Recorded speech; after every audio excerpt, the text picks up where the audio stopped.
इसके बाद नेक्स्ट हमारा टॉपिक है, जो सेकंड फंक्शन है मैनेजमेंट का, that is organising. Now what is organising? Organising management का एक प्रोसेस है जिसमें आप अपनी एक्टिविटीज को डिफाइन करते हो और ग्रुप करते हो और सारी एक्टिविटीज में अथॉरिटेटिव रिलेशनशिप को बिल्ड करते हो।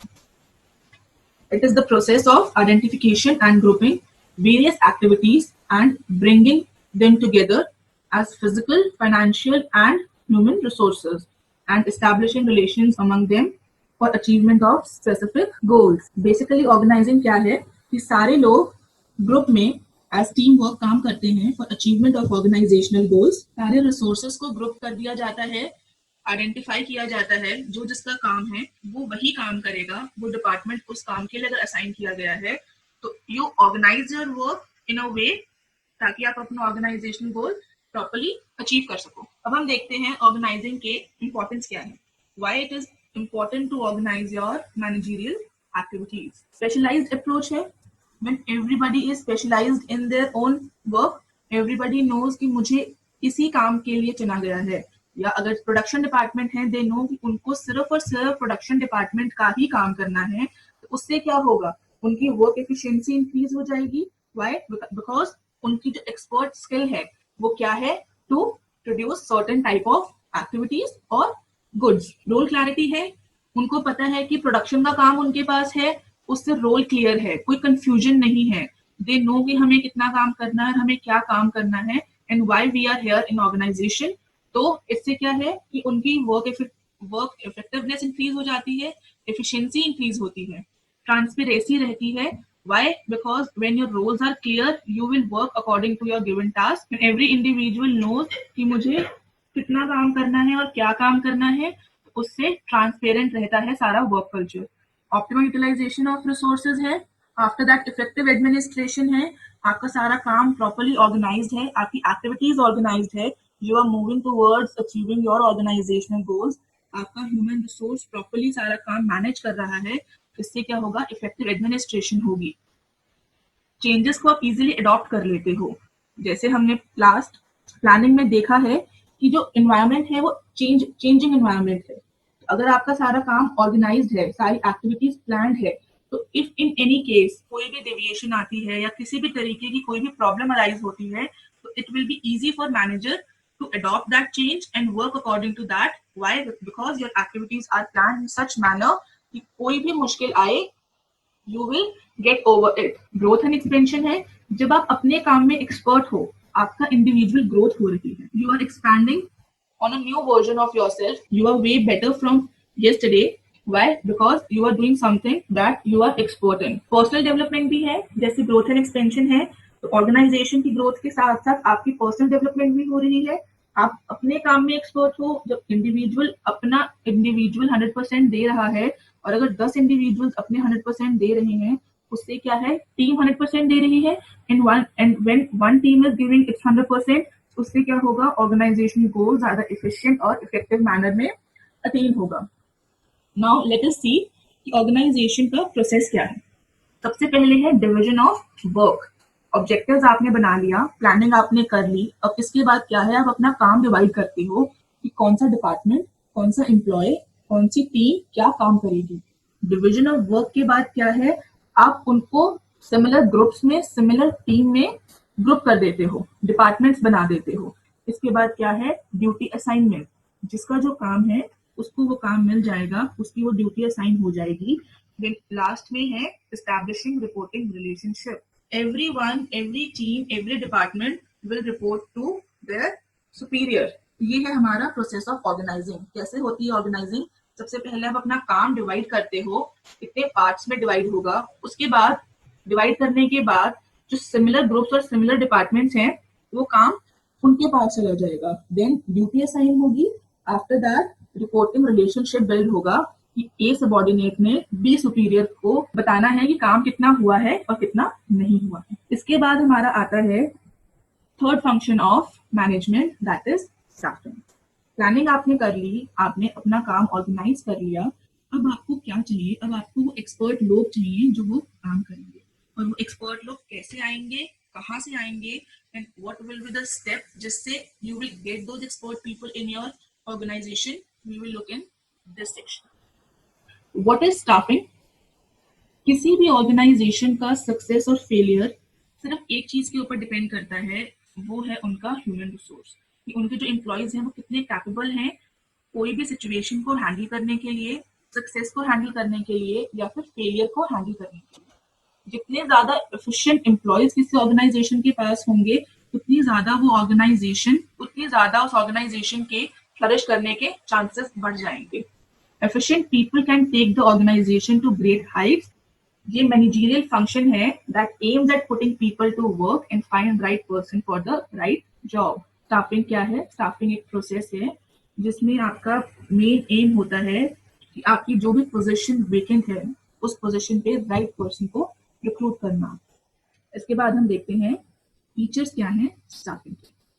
क्रूशियल फंक्शन है, आपको प्रॉपर प्लानिंग के साथ आपको प्रॉपर सिलेक्शन के जो स्टेप्स हैं उनको मैनेज करना पड़ता है, इसलिए ये क्रूशियल फंक्शन है। नेवर एंडिंग प्रोसेस है। Human is the main element of staffing.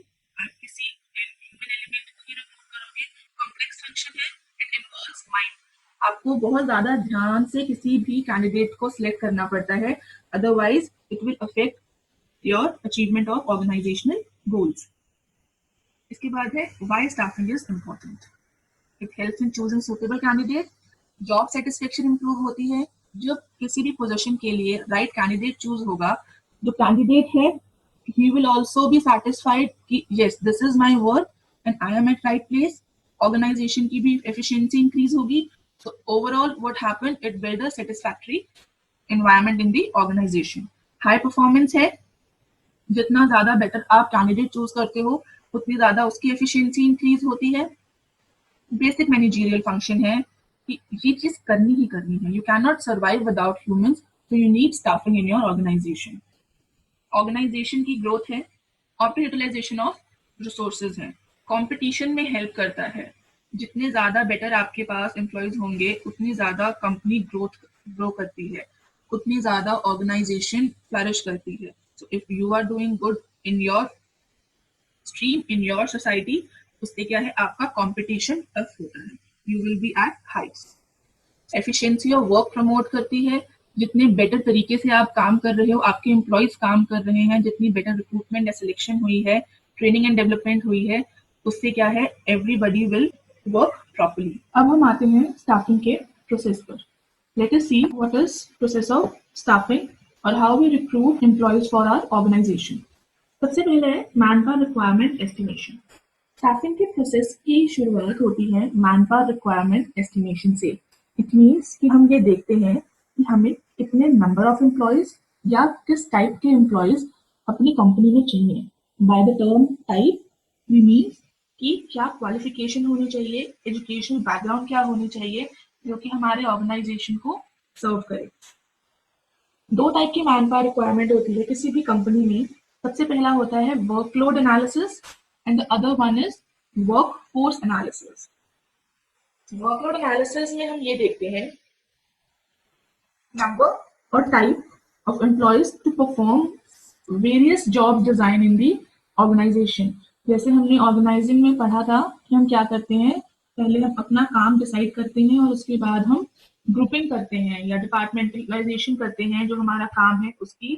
तो वर्कलोड एनालिसिस में क्या है कि हम उतने नंबर्स और टाइप ऑफ एम्प्लॉयज को सिलेक्ट करते हैं जो कि हमारा डिफरेंट काम कर सके, the people who are expert in doing different kind of work. The other point is workforce analysis. इसमें मैनेजर ये देखता है कि जो एग्जिस्टिंग एम्प्लॉयज हैं whether they are under burden और दे आर ओवर बर्डन, उन लोगों का काम किस तरीके से कम किया जा सके या फिर किस तरीके से उनको मैनेज किया जा सके कि everybody should get equal amount of work, equal amount of burden, so that किसी एक इंडिविजुअल पर ज्यादा बर्डन ना, जिससे क्या होगा कि सबको इक्वल काम मिल जाएगा। इसके बाद सेकंड पॉइंट हमारा आता है रिक्रूटमेंट। रिक्रूटमेंट क्या है? रिक्रूटमेंट एक प्रोसेस है जिसमें लोग ऑर्गेनाइजेशन में अप्लाई करते हैं। Process of inducing people to apply for the job in organization। दो टाइप ऑफ रिक्रूटमेंट होती हैं, internal recruitment and external recruitment. इसके बाद आता है हमारा सिलेक्शन प्रोसेस। सिलेक्शन प्रोसेस क्या है? To choose the most suitable candidate to fill the vacant job position. Candidate find करने के बाद क्या होता है, हम उसकी अपनी ऑर्गेनाइजेशन में प्लेसमेंट करवाते हैं। ओरिएंटेशन होती है, ओरिएंटेशन में क्या होता है, we get to know about employee and employee get to know about the organization, staff, environment, work culture, everything। Orientation होने के बाद क्या होता है, उसकी ट्रेनिंग एंड डेवलपमेंट। ट्रेनिंग में क्या होता है, ट्रेनिंग में हम उसको ट्रेन करते हैं जिस पोजीशन के लिए हमने उसको हायर किया है, और उसके बाद हम उसकी डेवलपमेंट में हेल्प करते हैं। तो ये है हमारा स्टाफिंग प्रोसेस। इन स्टेप्स पे चलकर हम एक सुटेबल कैंडिडेट को अपनी ऑर्गेनाइजेशन के लिए हायर करते हैं। अब इसके बाद आता है हमारे पास डायरेक्टिंग। डायरेक्टिंग का जो फंक्शन है, it comprises of instructing, guiding, supervising and motivating the employees. इसके बाद आता है हमारा कोऑर्डिनेशन। कोऑर्डिनेशन क्या है? इंटीग्रेटिंग और bringing together different activities of an organisation. Organisation की डिफरेंट एक्टिविटीज को इकट्ठे लेकर आना, एक साथ चलना, इज कोऑर्डिनेशन। हेनरी फ्योल ने कहा, कोऑर्डिनेशन क्या करता है? इट हार्मोनाइज, आपको इकट्ठा मिलके चलाता है, आपकी एक्टिविटीज को सिंक्रोनाइज करता है, सिंक करता है, यूनिफाई करता है, ताकि आपके जो एक्शन है, आपकी जो एफिशिएंसी है, वो डे बाय डे बेटर हो and you move towards achieving the organisational goals. Coordination हर लेवल पे जरूरी है, हर एक्टिविटी में कोऑर्डिनेशन की जरूरत है, और it is the most important function of the organisation. Now we see why coordination is important. हमने ये बता दिया है कि कोऑर्डिनेशन हर जगह पर जरूरी है, बट इससे होता क्या है, हमें वो देखना है। It boost team spirit. जब आपके सारे काम प्रॉपर्ली कोऑर्डिनेट होकर कर रहे हो, every employee is in sync, तो उससे क्या होगा, आपकी पूरी टीम का मोरल हमेशा बूस्ट रहेगा। कोई ओवरलैपिंग नहीं है, कोई वेस्टेज नहीं है, हर किसी को पता है कि मुझे क्या काम करना है, तो हर कोई मोटिवेटेड रहेगा। It gives you proper direction. आपको पता है कि आपने किस तरफ जाना है, कौन से आपके गोल्स हैं, कौन से आपके ऑब्जेक्टिव्स हैं जो आपने फुलफिल करने हैं, तो आप उसी डायरेक्शन में मूव करते हो। मोटिवेशन फैसिलिटेट करता है। जब आप अच्छे तरीके से काम कर रहे हो, आप मोटिवेटेड हो, आप बूस्टेड हो, आपकी एनर्जी, तो आप मोटिवेटेड ही रहोगे। ऑप्टिमाइजेशन ऑफ रिसोर्सेज है, अचीव हेल्प करता है ऑर्गेनाइजेशनल को अचीव करने में। Leads to higher efficiency. जब आपके सारे काम इजीली हो रहे हैं, अच्छे तरीके से हो रहे हैं, तो उससे क्या होगा कि आपकी एफिशिएंसी इंक्रीज होगी। मैनेजमेंट का एसेंस है, इसके बिना you can not survive. Cordial relationship build करता है। It balances all the activities in the organisation. इसके बाद हमारा आता है, अब कोऑर्डिनेशन की क्या क्या टाइप्स हैं। सबसे पहले आता है हमारा वर्टिकल कोऑर्डिनेशन। अब जैसे जो डिपार्टमेंट हेड्स हैं, जब वो अपना काम सिंक में कर रहे हैं, they are connected in each and every activity, तो उस टाइम पे क्या होगा, वर्टिकल कोऑर्डिनेशन। अब आप इस फिगर में देख रहे हो, ए ने B and C, A B C एक ही लेवल पर हैं। मान लेते हैं ये तीनों डिपार्टमेंट हेड्स हैं, तो ए और बी के बीच में कोऑर्डिनेशन है, कि ए काम कर रहा है, वो बी को बता रहा है कि मैंने इतना काम कर लिया, बी जो काम करेगा वो सी को बताएगा। इससे क्या है, इन तीनों के बीच में जो कोऑर्डिनेशन है, इसे कहते हैं वर्टिकल कोऑर्डिनेशन। उसके बाद आता है हॉरिजॉन्टल कोऑर्डिनेशन। हॉरिजॉन्टल कोऑर्डिनेशन में क्या है, जब जो हमारा सुपीरियर है, हमारा जो बॉस है, जब वो अपने एम्प्लॉयज के साथ कोऑर्डिनेट होके, बैलेंस होके काम कर रहा है, कि जो मैंने इंस्ट्रक्शंस दी हैं, वो इंस्ट्रक्शन अच्छे तरीके से फॉलो हो रही हैं। अगर कहीं पे कोई ब्लैक है, कोई कहीं पे कोई डेविएशन है, उसको वो प्रॉपर्ली सॉर्ट आउट कर रहा है। He is motivating the employees, he is guiding the employees, he is instructing each and every aspect of the objective to employees properly। उससे क्या है, उससे हार्मनी है ऑर्गेनाइजेशन में, and that is horizontal coordination. इसके बाद आता है कंट्रोलिंग। कोऑर्डिनेशन हमने पढ़ लिया, कोऑर्डिनेशन में क्या क्या होता है वो हमने देखा। नाउ सी कंट्रोलिंग क्या है। कंट्रोलिंग एक मैनेजरियल फंक्शन है, जहां पर आप अपनी एक्टिविटीज को कंट्रोल करते हो, ताकि आप आउट ऑफ फोकस ना हो जाओ। आपने जो अपने एडवांस में प्लान्स बनाए थे या जो आपका प्रेजेंट में ऑनगोइंग काम हो रहा है, आप उन दोनों को कंपेयर करते हो। अगर कोई डेविएशन है तो you will look forward to solution और टाइम रहते ही आप अपना जो डेविएशन है उसको पूरा कर देते हो। Controlling is a managerial function where the institution checks whether their program plans are followed or not and keep the record for growth of organization and progress of the organization.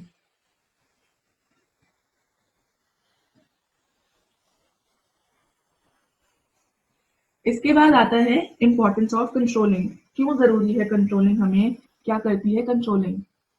It helps you achieve an organisational goals.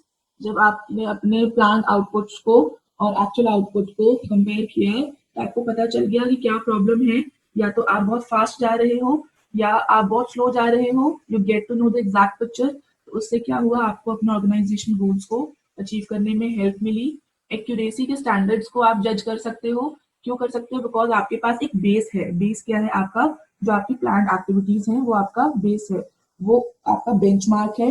आप उसको देखते हुए अपनी activities को major कर सकते हो।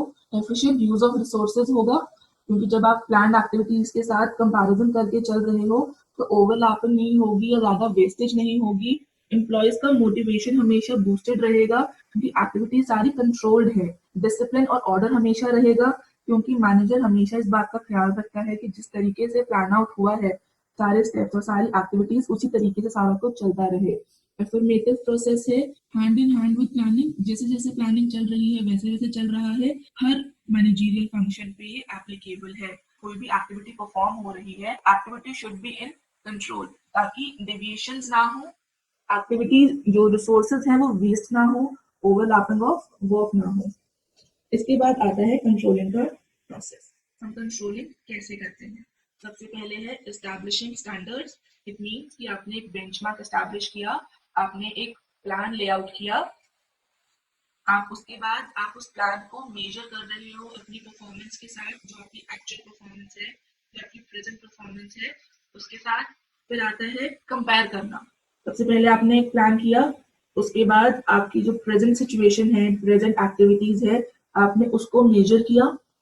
उसके बाद आपने प्लान एक्टिविटीज को अपनी एक्चुअल एक्टिविटीज के साथ कंपेयर किया, एनालाइज किया डेविएशन। डेविएशन को एनालाइज करने के बाद आपने क्या किया? करेक्टिव मेजर्स लिए। आपने ये देखा कि मैं क्या कर सकता हूँ ताकि मेरे जो काम है, जो मेरा परफॉर्मेंस है वो मेरे स्टैंडर्ड्स के साथ मैच करना शुरू कर जाए। तो ये स्टेप्स हैं, इसके थ्रू आपको पता चल जाता है कि आपका जो काम आपने प्लान आउट किया था और जो आपकी प्रेजेंट की एक्टिविटीज चल रही है उसमें कितनी डेविएशंस हैं और कितने करेक्टिव मेजर्स लेने की आपको जरूरत है। फिर हमारे पास आता है कम्युनिकेशन। कम्युनिकेशन सबसे ज्यादा इम्पोर्टेंट और सबसे ज्यादा आप क्रूशियल फंक्शन भी कह सकते हो और आप ये भी कह सकते हो without communication you can not do anything in organisation. Communication क्या है? कम्युनिकेशन एक प्रोसेस है of exchanging ideas, views, messages, instructions between two और more humans. Communication two way process है। आपको हमेशा दो लोगों की जरूरत है। आप कभी भी अकेले कम्युनिकेट नहीं कर सकते। Communication word Latin word communist से डिराइव किया गया है जिसका मतलब है कॉमन। कैरेक्टरिस्टिक्स क्या है कम्युनिकेशन के? टू वे प्रोसेस है, आपको दो लोगों की जरूरत है, यूनिवर्सल है, हर जगह प्रेजेंट है। अब आप और मैं बात कर रहे हैं डाटा फॉर डिसीजन मेकिंग। जब आप कम्युनिकेट करते हो, जब आप अपने आइडियाज एक्सचेंज करते हो, आप अपने इंस्ट्रक्शन एक्सचेंज करते हो, तो क्या है जब मैनेजर ने डिसीजन लेनी है उस टाइम पे उसके पास एक डाटा होता है या उस टाइम पे उसके पास मटीरियल होता है जिसके बेसिस के ऊपर वो डिसीजन लेता है। फ्लो ऑफ मैसेज है, कोऑपरेशन एंड पीस प्रमोट करता है, डायनामिक और गोल ओरिएंटेड है। ऑर्गेनाइजेशन में कम्युनिकेशन का गोल है कि हमें ऑर्गेनाइजेशनल गोल्स को अचीव करना है, तो वहां पे हमें अपने आइडियाज और अपने इंस्ट्रक्शंस को एक्सचेंज करना है। सेंडर और रिसीवर है, क्लासिफाई रोल्स एंड ड्यूटीज। ये है कैरेक्टरिस्टिक्स ऑफ कम्युनिकेशन। उसके बाद आता है कम्युनिकेशन का प्रोसेस। अब हमने कैरेक्टरिस्टिक में ये पढ़ा कि कम्युनिकेशन टू वे प्रोसेस है। इसका मतलब कम्युनिकेशन में दो लोगों की जरूरत है, एक होगा सेंडर और एक होगा रिसीवर। सेंडर और रिसीवर के बीच में कैसे मैसेज का इनफ्लो होता है और कैसे मैसेज का आउटफ्लो होता है, हम वो देखेंगे। सबसे पहले कौन आता है? सबसे पहले आता है sender, the person who is speaking और the person who is giving some kind of information. अब सेंडर ने क्या किया? सेंडर ने एक मैसेज सोचा कि मैं आज ये बोलूंगी या मैं आज ये बताऊंगी, ये इंस्ट्रक्ट करूंगी। उसने उस मैसेज को एनकोड किया। एनकोड का मतलब क्या होता है? जेस्चर्स, वेदर उसने बोलकर कोई चीज बताई या उसने लिखकर कोई चीज बताई। किसके थ्रू बताई? मीडिया। मीडिया क्या होगा? या तो उसने ओरली बताई, अब मैं बोलकर पढ़ा रही हूँ तो मैं आपको ओरली इंफॉर्मेशन दे रही हूँ, ओरली मैं आपको मैसेज दे रही हूँ। अगर मैं आपको नोट्स दूंगी तो वो क्या होगा? रिटन मीडिया होगा कि मैंने जो बोला या मैंने जो इंस्ट्रक्ट करना है, जो मैंने आपको आइडियाज देने हैं, मैंने पेपर पे लिखकर आपको दिए हैं। अब वो वाला जो मैसेज है वो कौन करेगा डिकोड? वो करोगे आप डिकोड। आप उसको कैसे डिकोड करोगे? आपने जिस तरीके से वो चीज समझी है। वो गया रिसीवर के पास। रिसीवर ने क्या किया? मैसेज को डिकोड। डिकोड कैसे किया? मैंने बोला, आपने सुना। अब आप जो सुन रहे हो वो आप किस तरीके से उसको ग्रास्प कर रहे हो, वो है डिकोडिंग। डिकोडिंग के बाद आपने मुझे दी फीडबैक कि मैम ऐसे है वैसे है, हमें ये समझ नहीं आ रहा, ये समझ में आ गया है। जैसे मैं आपसे हर थोड़ी देर की बात पूछती हूँ, समझ में आया? आप कह देते हो हाँ आ गया, या अगर किसी को नहीं आया तो हम क्लास के बाद सारे डाउट्स पूरे करते हैं या हम सारे डाउट्स सुनते हैं। अब इस कम्युनिकेशन के प्रोसेस के बीच में एक हिंड्रेंस है, एक प्रॉब्लम है। The problem is noise. Noise का यहाँ पर क्या मतलब है कि you are not giving proper attention to what I am saying to you. Barriers क्या है हमारे कम्युनिकेशन के बीच में? ये हमारा कम्युनिकेशन प्रोसेस को पूरा करता है। इसके बाद आता है टाइप्स ऑफ कम्युनिकेशन। सबसे पहला आता है हमारा on the basis of channel, formal communication और इनफॉर्मल कम्युनिकेशन। फॉर्मल कम्युनिकेशन क्या होती है? जब आप ऑर्गेनाइजेशन में बात करते हो, अब आप अपने बॉस से बात कर रहे हो या आप अपने टीचर से बात कर रहे हो, तो वहां पर आप एक अच्छे तरीके से बात करते हो, फॉर्मली बात करते हो। हेलो मैम, हेलो सर, कैसे करके आप बात करते हो? अपने कलीग से कैसे बात करते हो? एक फॉर्मल वे में बात करते हो। फिर आता है इनफॉर्मल कम्युनिकेशन। इनफॉर्मल कम्युनिकेशन क्या है? आप अपने फ्रेंड से बात करते हो कि हाँ यार तू कैसा है, मैं ठीक हूँ, तू कहाँ था इतने दिन। तो एक फ्रेंडली जेस्चर में आप उनसे बात करते हो, तो वो क्या है? Informal communication. फिर हमारा कम्युनिकेशन आता है on the basis of medium. Medium is the way you are transmitting communication. Oral communication क्या है? आप बोलकर कोई चीज बता रहे हो, आप बोलकर अपना मैसेज कन्वे कर रहे हो। रिटन कम्युनिकेशन आप लिख के वाया नोट्स और वाया सम एप्लीकेशन। अब आप ऑफिस नहीं जाना है तो आप अपनी एप्लीकेशन ईमेल के थ्रू सेंड कर देते हो कि आई एम नॉट कमिंग। उसके बाद आता है on the basis of direction. Downward communication, that is downward communication. तो जब ऊपर से इंफॉर्मेशन नीचे की तरफ आती है, सुपीरियर सबॉर्डिनेट को जब इंफॉर्मेशन का इनफ्लो होता है, दैट इज डाउनवर्ड कम्युनिकेशन। उसके बाद आता है अपवर्ड कम्युनिकेशन। तो जब आप अपने सुपीरियर को, आप अपने बॉस को कोई बात बता रहे हो, कोई मैसेज, कोई आइडिया, कोई भी चीज आप उनसे डिस्कस कर रहे हो, उस टाइम पर क्या होता है? उस टाइम पर होगा अपवर्ड कम्युनिकेशन। उसके बाद आता है हॉरिजॉन्टल कम्युनिकेशन। हॉरिजॉन्टल कम्युनिकेशन में क्या होता है? जब आप सेम लेवल पर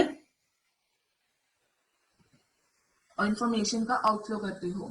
अब जैसे एक टीम है 5 लोगों की, जब वो 5 लोगों की टीम आपस में बात कर रही है, जब वो 5 लोगों की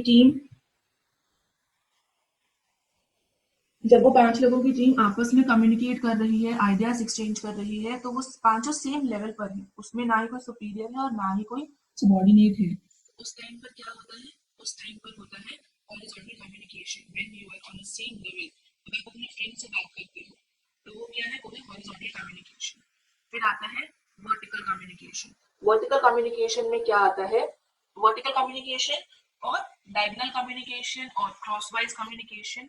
इसमें आता है कि जब एक डिपार्टमेंट का जो हेड है या एक डिपार्टमेंट का जो एम्प्लॉय है, वो दूसरे डिपार्टमेंट के हेड से बात करता है, या फिर दूसरे एक डिपार्टमेंट का हेड दूसरे डिपार्टमेंट के एम्प्लॉय से बात करता है। जैसे मैन्युफैक्चरिंग यूनिट का एक एम्प्लॉय एचआर के पास अपनी कोई भी प्रॉब्लम लेकर आता है या कोई भी बात लेकर आता है, उसको हम कहेंगे डायगोनल और वर्टिकल कम्युनिकेशन। उसके बाद कम्युनिकेशन आता है on the basis of channel, verbal communication और non verbal communication. Verbal communication के बीच में आता है you are saying something verbally, you are saying something orally, and other one is non verbal communication. Non verbal communication में जहाँ पे words की जरूरत नहीं होती, आप ड्राइंग से, पिक्चर से, सिंबल से आप कम्युनिकेट करते हो। ये है हमारे सारे टाइप्स ऑफ कम्युनिकेशन। अब आता है बैरियर्स टू कम्युनिकेशन। ऐसे कौन सी प्रॉब्लम्स हैं, ऐसे कौन सी हर्डल्स हैं जिसकी वजह से जो हमारा कम्युनिकेशन का प्रोसेस है वो पूरा नहीं होता। सबसे पहला आता है साइकोलॉजिकल बैरियर्स। किसी भी पर्सन की मेंटल स्टेट इन्फ्लुएंस करती है उसके वे ऑफ कम्युनिकेशन को। अगर आप गुस्से में हो या अगर आप अटेंटिव नहीं हो, you are thinking about something else, तो उससे क्या होगा, आपको प्रॉब्लम होगी while communicating, because you can not pay attention to the sender, you cannot understand what sender is saying, and you won't be able to give proper feedback. सबसे पहले आता है premature evaluation, deriving conclusions before completion of message। आपने sender की बात नहीं सुनी और उसके बोलने से पहले ही, उसके सेंटेंस कंप्लीट करने से पहले ही आपने अपनी assumption लगा ली। इससे क्या होगा, इससे आपको उसका जो मैसेज है वो प्रॉपरली समझ नहीं आएगा और आप उसको फीडबैक नहीं दे पाओगे। फिर आता है लैक ऑफ अटेंशन। अगर आप उसकी बात को ध्यान से नहीं सुन रहे हो, प्रॉपर अटेंटिव नहीं हो while you are communicating with other person, so आप रिप्लाई प्रॉपरली नहीं करोगे। जब मैसेज का जो फ्लो है वो काफी सारे चैनल्स से होकर आता है, तब क्या होता है, बैरियर टू कम्युनिकेशन। क्यों? क्योंकि जब जैसे बचपन में हमें गेम खेलते थे कि 5 बच्चे हैं, सब एक बच्चा दूसरे बच्चे के कान में कोई एक सेंटेंस बोलता है और जब तक वो फर्स्ट बच्चे के पास पहुंचता है तब तक क्या होता था, वो सेंटेंस का मीनिंग एंड वर्डिंग्स दोनों चेंज हो जाती थी। ये क्या था, ओवर अटेंशन। एक पहले बच्चे ने जो चीज बोली वो दूसरे बच्चे ने लैक ऑफ अटेंशन की वजह से या फिर वो प्रॉपरली रिटेन नहीं कर पाया उस इंफॉर्मेशन को, उसने वो नहीं सुना और उसके सुनने में और उसके बोलने में दोनों में क्या आया, बैरियर, दोनों में आया हर्डल। जब एक तरफ एक चैनल में हर्डल आया तो वो हर्डल एंड के चैनल तक चलता है। इससे क्या हुआ, इससे कम्युनिकेशन के प्रोसेस में प्रॉब्लम हुई। फिर आता है डिस्ट्रस्ट।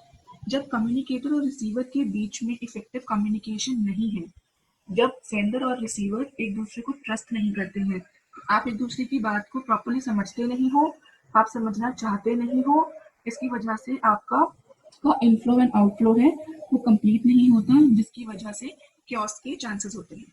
उसके बाद आता है ऑर्गेनाइजेशनल बैरियर्स। ऑर्गेनाइजेशन का स्ट्रक्चर कॉम्प्लेक्स है या फ्री फ्लो ऑफ इंफॉर्मेशन है, अथॉरिटी कैसी है, रिलेशनशिप कैसे हैं, सारे लेवल्स के रूल्स एंड रेगुलेशन कैसी हैं, ये सब कुछ इम्पैक्ट करता है हमारी कम्युनिकेशन पे। अगर तो ऑर्गेनाइजेशन की जो पॉलिसी है वो फ्री फ्लो ऑफ इंफॉर्मेशन की है, डिसेंट्रलाइज्ड है, हर लेवल पर इंफॉर्मेशन फ्लो हो रही है, तो कम्युनिकेशन प्रॉपर रहेगी। अगर सेंट्रलाइज्ड ऑर्गेनाइजेशन है और इंफॉर्मेशन सिर्फ टॉप लेवल के पास रहेगी, उससे क्या होगा, जब इंफॉर्मेशन ही पास नहीं होगी तो जो ऑब्जेक्टिव्स है या जो गोल्स है उनको पूरा करने में प्रॉब्लम आएगी। अगर स्ट्रिक्ट रूल्स हैं ऑर्गेनाइजेशन के तो भी इशू क्रिएट होता है। स्टेटस डिफरेंस है, अगर टॉप लेवल मैनेजमेंट है, इफ दे थिंक कि सब कुछ सिर्फ हमें ही पता है और पूरी ऑर्गेनाइजेशन में कोई भी हमें सजेशन नहीं दे सकता, कोई हमें कोई प्रॉब्लम के बारे में नहीं बता सकता, सब कुछ सिर्फ हमें ही पता है, वाई, बिकॉज मैं बड़ा हूँ, मेरी इस ऑर्गेनाइजेशन में पोजीशन बड़ी है, तो वहां पर क्या आया, status of different. You think other person don't know anything just because he or she is subordinate to you, he or she is on a lower position than you। then complex organization है, काफी सारे channel से जब communication निकलती है, काफी सारे level से स्क्रीन होके जब कम्युनिकेशन, जब मैसेज आपके पास आता है, तो वहां पर क्या होता है, वहां पर एक्चुअल मैसेज आप तक पहुंचते पहुंचते उसकी मीनिंग चेंज हो जाती है एंड समटाइम्स उसका जो टाइम है वो भी खत्म हो जाता है, जिसकी वजह से इश्यूज होते हैं। उसके बाद आता है सिमेंटिक बैरियर्स। सिमेंटिक बैरियर्स क्या होता है, जब आप जो बोलते हो या जो आप समझते हो दोनों में डिफरेंस होता है। कुछ सेम वर्ड्स और सेम सेंटेंसेस एक जैसे साउंड करते हैं लेकिन उनका मीनिंग डिफरेंट होता है। सबसे पहला है badly expressed words. Due to lack of vocabulary managers कभी कभी कुछ गलत वर्ड्स यूज कर जाते हैं जिसका मतलब कुछ और होता है। मैनेजर को पता है कि मुझे क्या बोलना है, लेकिन समझने वाला उसको किसी और वे में समझता है। फॉर एग्जाम्पल, अब अगर प्रोडक्शन मैनेजर ने अनाउंस किया है एक मीटिंग में कि बजट में इंक्रीज होगा प्रोडक्शन डिपार्टमेंट के, तो एम्प्लॉयज ने क्या समझा? एम्प्लॉयज ने समझा कि उनकी सैलरी इंक्रीज होगी, लेकिन होना क्या था? जो प्रोडक्शन डिपार्टमेंट की मशीनरीज थी, सिर्फ उनका बजट इंक्रीज होना था, नई मशीनरीज आनी थी। तो यहाँ पर क्या हुआ? प्रॉपरली एक्सप्रेस नहीं किया गया सेंटेंस, प्रॉपरली इंफॉर्मेशन को एक्सप्रेस नहीं किया गया, इसकी वजह से प्रॉब्लम क्रिएट हुई। फिर आई हुआ सिंबल्स विद डिफरेंट वर्ड्स। कुछ ऐसे वर्ड्स होते हैं जिनका बोलने में वो बिल्कुल सेम होते हैं, लेकिन लिखने में उनका मीनिंग एवरीथिंग इज डिफरेंट। जैसे prize and prize, PRICE, PRIZE, दोनों का मतलब डिफरेंट है, दोनों के वर्डिंग्स डिफरेंट हैं, दोनों अलग अलग जगह यूज होते हैं। लेकिन अगर आप मिसअंडरस्टूड करोगे इस चीज को, उससे क्या होगा? कम्युनिकेशन में barrier. After that, quality transition. कभी कभी जो मैनेजर्स हैं वो इस लैंग्वेज में बात करते हैं कि जो उनके सबॉर्डिनेट्स हैं, जो एम्प्लॉयज हैं, उनको समझ में नहीं आता है। गलत ट्रांसलेशन वो लोग इज्यूम करते हैं। अब जैसे फॉर एग्जाम्पल, कोई नॉर्थ इंडियन है, अगर वो साउथ इंडिया में जाकर किसी एम्प्लॉय को कोई बात कुछ इंस्ट्रक्ट कर रहा है, वहां पर क्या होगा? लैंग्वेज बैरियर होगा। जब वो इस चीज को ट्रांसलेट करेंगे, हो सकता है नॉर्थ इंडियन लैंग्वेज में किसी एक वर्ड का मतलब अच्छा हो और सेम उसी वर्ड का मतलब साउथ इंडियन लैंग्वेज में कुछ और हो, तो वहां पर क्या होगा? वहां पे प्रॉब्लम हो जाएगी। Then it is unclarified assumption। कभी कभी वर्कर्स मिस इंटरप्रेट करते हैं जो मैनेजर उनको कहते हैं। जैसे मैनेजर ने अपनी सबॉर्डिनेट को इंस्ट्रक्ट किया, टेक केयर ऑफ गुड्स। उनका मतलब था कि गुड्स की क्वालिटी का ध्यान रखना, लेकिन वर्कर्स ने क्या समझा कि गुड्स को सेफली रखना, सेफ रखो गुड्स को। तो ये क्या है? Unclarified assumption, when you don't understand what other person is trying to say and you just assume what you want to assume। फिर आता है टेक्निकल जार्गन। हर ऑर्गेनाइजेशन में, हर कल्चर में कुछ ऐसे टेक्निकल टर्म्स होते हैं जो सिर्फ वही लोग समझते हैं जो उस ऑर्गेनाइजेशन या उस कल्चर के साथ अटैच हैं। अब जैसे मैनेजमेंट के स्टूडेंट्स को पता है NGT डॉट मीन्स मैनेजमेंट। अब अगर मैं लिख दूं COMM dot, it means communication. Decision making को हम कभी कभी DMV लिख देते हैं, इकोनॉमिक्स को इको लिख देते हैं। तो ये क्या है? ये हमारे टेक्निकल वर्ड्स हैं और ये सब हम समझते हैं। अब अगर कोई साइंस का है या कोई इंजीनियरिंग लेवल का है या कोई ऐसी बैकग्राउंड से है जिसको हमारे वर्ड्स के बारे में कुछ नहीं पता, तो वहां पर क्या होगा? He may misunderstood what we are trying to communicate. उसके बाद आता है बॉडी लैंग्वेज या फिर जेस्चर डिकोडिंग। आप कह कुछ रहे हो बट आप कहना कुछ और चाह रहे हो, आपकी जेस्चर्स, आपकी हैंड मूवमेंट, आपकी बॉडी लैंग्वेज कुछ और ही बोल रही है। वहां पर क्या होता है? Barrier to communication. अब अगर किसी मीटिंग में मैनेजर ने जोक क्रैक किया बट उसकी बॉडी लैंग्वेज और उसके फेशियल एक्सप्रेशन से लग रहा है that he is very angry, तो वहां पर क्या है? उसके वर्डिंग्स में और उसके जेस्चर्स में कंफ्लिक्ट है। एम्प्लॉयज कंफ्यूज हो जाएंगे that what manager is trying to say. फिर है लास्ट हमारा पॉइंट, पर्सनल बैरियर्स। कुछ ऐसे पर्सनल फैक्टर्स होते हैं जो सेंडर और रिसीवर को इन्फ्लुएंस करते हैं व्हाइल दे आर कम्युनिकेटिंग। जैसे लैक ऑफ कॉन्फिडेंस। जैसे अब जो मैनेजर है, अगर उनको कॉन्फिडेंस नहीं है एंड खुद पर ट्रस्ट नहीं है कि वो जो भी अपने सबॉर्डिनेट को बोलेंगे वो उनकी बात उसी तरीके से मानेंगे या फिर वो अपने सबॉर्डिनेट को मोटिवेट कर पाएंगे या नहीं कर पाएंगे, when he self doubt himself, then he won't be able to communicate properly with his subordinates। उसके बाद आता है lack of incentives. Lack of incentives में क्या है? ऑर्गेनाइजेशन कभी कभार कुछ मैचेस या फिर कॉम्पिटिशन ऑर्गेनाइजेशन में करवाती है ताकि जो उनके एम्प्लॉयज हैं वो मोटिवेटेड रहे to give information, to give suggestions for the upcoming projects और समथिंग। जिससे क्या होता है कि एम्प्लॉय को लगता रहता है कि वो भी ऑर्गेनाइजेशन का एक पार्ट है एंड ही और she is valued in the organisation और उसके सजेशंस भी वैल्यू किए जाते हैं। देन फियर ऑफ अथॉरिटी, कभी कभी मैनेजर्स कुछ इंफॉर्मेशन को छुपा लेते हैं, कुछ इंफॉर्मेशन को कंसील कर देते हैं, हाइड कर लेते हैं। वाई? बिकॉज उनको लगता है कि अगर मैं सारी इंफॉर्मेशन दे दूंगा तो मेरी जो अथॉरिटेटिव पोजीशन है वो मुझसे छिन जाएगी या वो मुझसे चली जाएगी।